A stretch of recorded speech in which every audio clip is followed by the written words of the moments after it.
அன்புள்ள கடகராசி அன்பர்களே வணக்கம். இந்த வார ராசி பலன். கடகராசினருக்கு 3 கேது, அஸ்தமத்தில் சூரியன் சனி, 9 ராகு சுக்கிரன் புதன், லாபஸ்தானத்தில் குரு, விரய ராசியில் செவ்வாய் இருக்கிறார்.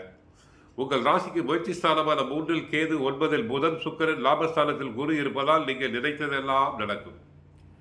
மனதில் எதை செயல்படுத்த வேண்டும் என்று நினைத்தீர்களோ அனைத்துக்கும் செயல் வடிவம் கொடுக்கலாம்.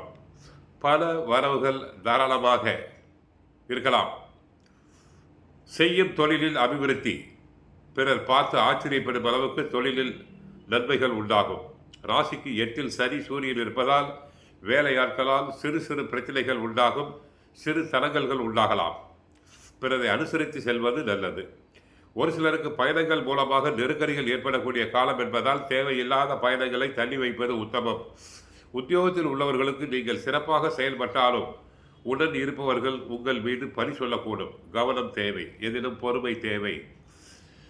மாணவர்களுக்கு ஆரோக்கிய குறைபாடு வரலாம். உடல் நலனில் கவனம் தேவை.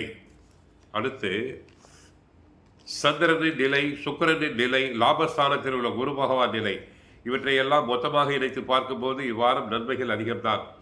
பாக்கியஸ்தானத்தில் உள்ள சுக்கிரன் உங்களுக்கு சகல நன்மைகளையும் தருவார். கலைஞர்களுக்கு மிகுந்த அனுகூலமான காலகட்டம் இது.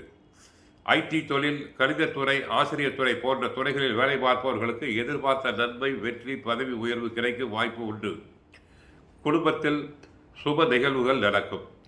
கேதுவின் பலத்தால் வெளிநாடு வேலை வாய்ப்பு உண்டு. 5ஆம் இடத்தை குரு பார்ப்பதால் தெய்வ தரிசனம் உண்டு. ராசிக்கு 2 சூரியன் அஷ்டமத்தில் சரியோடு இணைந்திருப்பதால் குடும்பத்தில் சில ஏமாற்றங்களை சந்திக்க வேண்டியிருக்கும்.